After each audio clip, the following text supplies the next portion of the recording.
Welcome back to my channel. It's me, Jen, again. And for today's video, ang dami nagtatanong sa inyo and nagko-comment if sino nga ba ang mas okay, Get Ready With Me foundation or Easy ba? Easy ba? Or si Strokes foundation? Yan yung pinaka comment nyo and tanong nyo nung nirelease si Easy na foundation. Kasi naman sobrang ganda talaga ni Easy, di ba? So, sino nga ba? So, ang ginawa ko kasi, nauna kasi si TikTok, mga sis, na gumawa ko ng video for Easy versus Get Ready With Me and Easy versus Stroke. So, ang gagawin natin ngayon, mga sis, makikita nyo tong intro lang na to. And then, sa next video or next, kineme, puros naka-portrait na, okay? Kasi, kung ano na lang yung video na ginawa ko for TikTok, yun na din yung attach ko dito, okay? Kasi, detailed din naman yun. So, ayoko na lang ulitin. Di naman pala. Pero hindi. Para lang wala lang. Para lang hindi na uulitin yung mga sinabi ko. O, diba? So, if bet lalo nyo malaman kung sino nga ba ang mas okay, then just keep on watching. Take 2 tayo mga sis. Easy versus Get Ready With Me. Sino ba mas okay? Bakit take 2? Kasi yung nagamit ko sa previous post ko is dark yung shade ni Easy. So, sabi para fair, dapat magkadikit halos talaga. So, sige, gawin natin yun. Pero anyways, ayan, Easy is 699 pesos, 30 ml.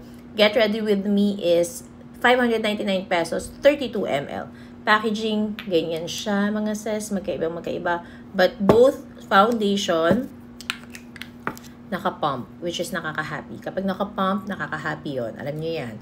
Okay, so, lalagay na natin sa ating Fast Lock. Easy dito, Get Ready With Me dito. Okay? So, 2 pumps yung nilagay ko dito. And as you can see, Ronnie talaga siya, mga sis. Very lightweight kasi itong foundation na to ni Easy. Ang shade is NL2. Okay? NL2. Ayan siya. Lalagay na natin dito. 1 layer lang muna tayo para makita nyo. Ayan. Blend it. Ayan. Yung NL 2.5 kasi na unang ginamit ko, parang okay din siya sa akin, pero medyo mas darker siya. So, kaya nagtataka yung mga tao if nag-oxidize ba siya. Hindi po, mali lang po yung shade na nagamit ko. I'm so sorry, tao lang. Pero ito, mas okay na to. Ito din yung ginamit ko dun sa YouTube video ko. So, again, NL2. Ayan. As you can see, madali lang talaga siyang mablend. And very lightweight. So, ito yung meron. Wala. Easy yan, okay? Very blendable. Then, ito na siya. Ito yung natira. 1 layer. So, mag-second layer tayo.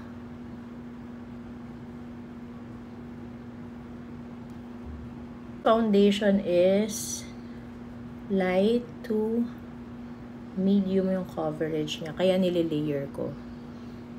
Okay.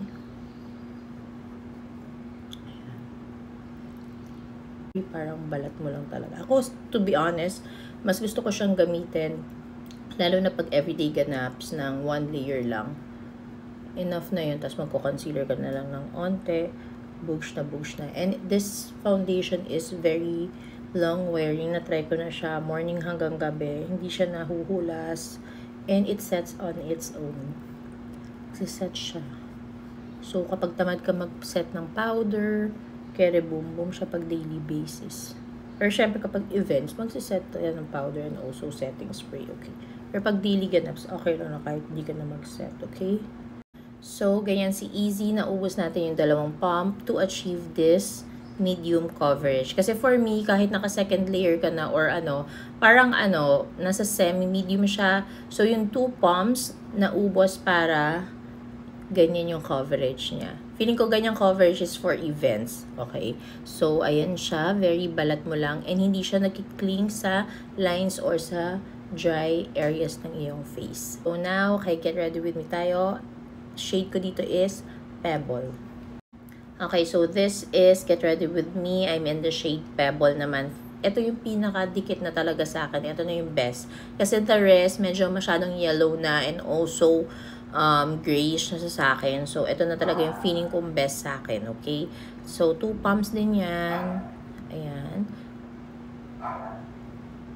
Lightweight din to. And parang skin mo lang din talaga. Lalo na pag 1 layer lang, mga sis. Si Get Ready With Me pala, may scent siya. Si Easy, parang wala akong naamoy. So, ayan, blend natin. As you can see, mas may coverage. Si Get Ready With Me. So, dun pa lang, if gusto nyo talaga yung mas books yung coverage, then go for Get Ready With Me. Ayan, diba? Parang, ang dami pa dito. Halos kapantay na nung coverage nito. Ito. Gabi yung coverage nito. So, kuha tayo para makita natin yung second layer. And madali lang din siyang ma-blend. Also, mga sis, both foundation has skincare benefits. So, alam nyo na. So, ayan. As you can see, grabe talaga yung coverage ni Get Ready With Me. Inubos ko yung 2 pumps and halos full coverage na talaga siya. Si Easy, nasa medium coverage siya. 2 pumps din yun. Ginamit ko, diba? So, ayan. Parehas silang luminous yung finish. Dewy and healthy finish, mga sis. But, as you can see, talagang nagsiset on its own. Si Easy. Okay, Get Ready With Me, you need to set it pa ng powder and also setting spray kapag lumarga ka. Pero syempre, itong si Easy, ganun din, set mo ng powder and setting spray kapag mag-events ka or ganaps, okay? Pero pag everyday, okay lang siya na ganyan. Hindi siya mabilis mahulas. Ayan, ayan yung dalawang foundation. Easy NL2, Get Ready With Me, Pebble. Parehas din, hindi nakikling sila sa lines or also sa dry areas ng skin mo or ng face mo. Parehas nakakabigay ng glow and freshness. Sila long wearing, mga sis, lalo na kapag naset ng powder and setting spray. Ano na lang yung pinagkaiba nila? Una is yung price, so depende na lang yan sa inyo. Pero ayun, 599 pesos si Get Ready With Me for 32 ml. 30 ml naman si Easy for 699 pesos. So, medyo mas mabigat-bigat si Easy. Then, ano pang pinagkaiba nila? Si Easy, nagsiset siya on its own. Ayan, okay na siya. Si Get Ready With Me, kailangan mo pa talaga siyang i-set ng powder or setting spray. Okay? Shade naman, pares yung shade range nila malaki. So, madami kayong mapagpipilian. Overall, feeling ko parehas lang sila ni Get Ready With Me and Easy. Kakalayo lang sila sa price and also kung anong brand din ba talaga yung bet lalo mo, 'di ba? May ganun. Kung ano mas favorite mo talaga, then go for that. Kasi parehas sila nung nabibigay na finish eh. Glowy, luminous, and everything. Parehas din long wearing. Alam mo yun? Halos parehas lang din talaga sila. Both good foundations talaga. Lalo na for dry skin, mga sis. Perfect tong dalawang to for dry skin. I hope nakatulong sa inyo. Mga sis, ito na inaantay nyo. Easy versus Strokes naman. Okay, so sa packaging pa lang, alam na, para magkaparehas sila. Ito, very clear lang na glass. Ito, frosted matte glass, yung packaging. Then, ganyan siya. Then, ito, ganito ang pump. And then, ganito ang pump naman ito. So, ayan. Medyo mas same sila ng packaging.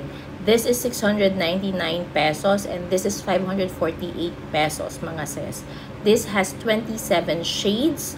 This one has 6 shades. So, dun pa lang alam nyo na medyo mas mahihirapan kayong makuha yung shade kay Strokes kasi mas onti yung available shades na meron sila. Okay, and then si Strokes, very full coverage, and then si Easy, nasa semi-medium coverage for me, ha. Then, ang finish ni Easy is luminous, dewy, healthy finish. Si Strokes, ang finish niya, soft, natural, matte. Okay? Tapos, parehas silang merong skincare benefits like hyaluronic acid. Ayan, so, maganda pa rin siya sa balat talaga. Tapos, si Strokes, 35 ml. And then, si Easy is 30 ml. Is Easy, medyo runny talaga siya. Hindi medyo runny siya. Para siyang skin tint. Ganun yung peg niya. Then, si Strokes, very thick talaga siya. I'll start Easy muna dito. And L2 ang shade ko, mga sis. Sabi nyo kasi mas perfect to sa akin. Siyempre, makikinig din ako sa inyo, no? Hindi naman pwedeng ako lang. Charot. Pero alam nyo na yan, lightweight and long wearing to. Hindi na kailangang i-memorize yan. Diba? Tapos parang balat kung balat mo lang talaga siya. Ayan. Parang siyang upgraded na skin tint. Ganun.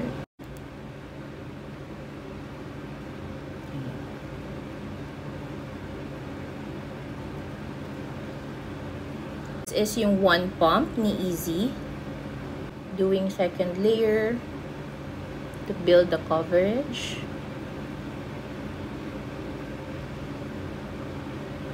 So, for me, abot siya for semi-medium.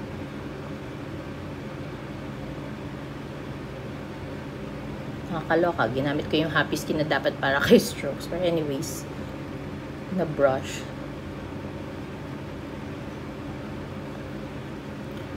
Ayan.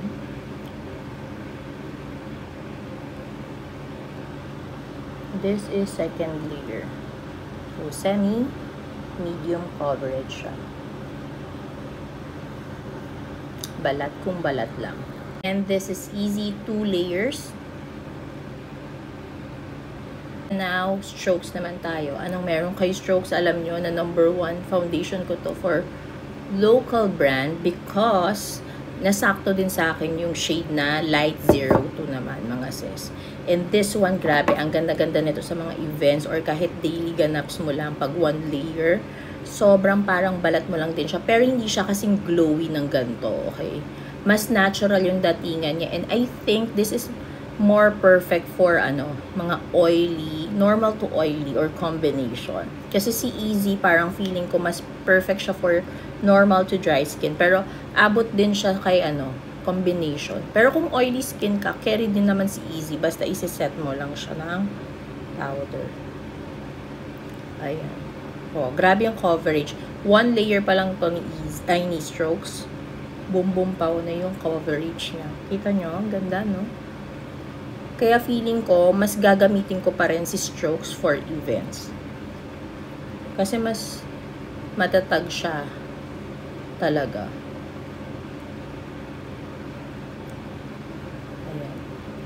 See the difference ng finish niya. Very glowy and luminous to. In a healthy way naman hindi yung parang may mantika ka. Pero ito, soft, natural, matte finish lang siya, yung atake. Ayan. Okay, second layer for strokes, syempre. Kita nyo, grabe na yung coverage niya talaga. 1 layer is enough for strokes. Pero syempre, para lang fair yung pag-compare natin, 2 layers dapat. 2 pumps pala. 2 pumps dapat dito. Para makita nyo yung pagka-buildable ng mga products, diba? Baka kasi sabihin nyo, ang kapal naman masyado nung kay strokes. Eh, ganun talaga. Mas ma-coverage siya eh. Feeling ko talaga, pag mga evening or ganap na matagalan ng to the highest level, mas okay si strokes. Feeling ko pa lang naman yun And then for like daily ganaps and events na parang morning kineme, ganun lang, fresh ng events, perfect si Easy. So ayan, actually may natira pa kay strokes, so sige na nga, lagay natin dito sa liig. Grabe, nagra-rashes na naman ako. Oh, I hate it.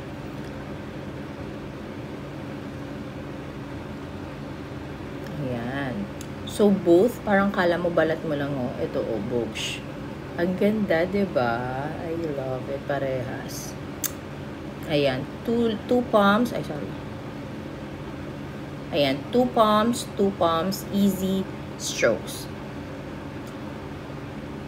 Light 02 and L2. Sabihin nyo naman, hindi sila magka-shade. Talaga sila magka-shade. Kasi magkaiba talaga sila. Okay? Pero ito na yung pinakamalapit and dikit sa shade ko. Okay? I mean, sa skin tone ko. Basta, ayan. Okay, so, final thoughts ko. Both, actually, parang it can set on its own talaga. Si Easy and also si strokes. Kahit di ka mag-powder or mag-set ng powder pang daily ganaps, carry boom boom siya. Pero pag events talaga, I highly recommend talaga mag-assess na mag-set kayo ng powder and also setting spray para super hulas proof, okay? Pareha silang long wearing. Pareha silang hulas proof. Pareha silang, ang tawag dito, para mong balat lang and very lightweight. Lalo na kung one layer lang si strokes ha. Tapos, kung gusto mo ng balat na balat talaga, na to the highest level, ganyan, is easy ka, okay? Pero pag gusto mo talagang bumbum pow na may coverage, then go for strokes, okay? Ayan. Tapos kapag gusto mo ng glowy effect and parang Korean skin, then go for easy. But if you want soft, natural finish, then kay strokes ka naman, okay? Then for the price, kayo na bahala. Parehas naman kasi silang maganda and hindi, feeling ko naman hindi pa sila umaabot sa point na ang OA na talaga ng price nila. Kasi itong dalawa naman, and even si Get Ready With Me, ang ganda ng mga performance ng mga foundation nila. Kaya naman deserve nila yung ganung presyo kasi hindi naman pwedeng kailangan sobrang mura lagi ng local brands, mga sis, kasi nag-i-improve naman sila o ang gaganda nung nire-release nila, 'di ba? So deserve din naman nila na taasan dahil siguro, hindi siguro, mukha naman na yung ingredients and yung gamit nila dito sa mga products na to, eh maharlika din talagang bilhin, 'di ba? So deserve nila yon, ni Easy, Get Ready With Me, ni Strokes, yung mga pinagko-compare natin, deserve nila, and even yung iba pang local brands, as long as nakikita natin na nag-i-improve sila and gumaganda yung quality, as in, alam nyo, maka-level na nila talaga yung mga high-end brands na foundation, in all fairness ha. So ayun lang yung mako-comment ko. So kanya-kanyang trip nyo na lang kung anong foundation finish ang gusto nyo. So, ayan, madami na tayong options ngayon, which is nakakatuwa sa local market natin, 'di ba? So, ayun lang. Thank you so much for watching. Bye! So, ayun na nga mga sis, napanood nyo na, 'di ba? Yung dalawang video. Lahat sila maganda, mga sis. Kasi, alam nyo, masasabi ko lang talaga, level up talaga ang mga local brands ngayon. Lalo na sa base. I mean, sobrang amazable kasi ka-level na talaga nila si mga high-end. Mga high-end luxury, talaga nakikipaglabanan na sila. Kaya naman yung price nila, for me lang naman ha, wala pa sa kanilang nag-i-exceed talaga na ang OA nung presyo. Kasi yung price nila, sobrang worth it dun sa quality nung foundation na binibigay nila sa atin, mga sis. As in, Easy, Get Ready With Me, Strokes, amazables talaga sila. Malalaman nyo na lang kung ano talaga yung perfect foundation sa inyo if depende sa bet nyo na finish. Alam nyo yun? And also sa coverage na gusto nyo. So, alam nyo na, pag full coverage kay Strokes, kayo saktong coverage kay Get Ready With Me. Or if gusto nyo ng lightweight lang, semi-medium lang, then go for Easy. If gusto nyo ng matte, yung finish, natural matte, kay Strokes kayo. If gusto nyo ng dewy finish, pagpilian nyo si Easy or si Get Ready With Me.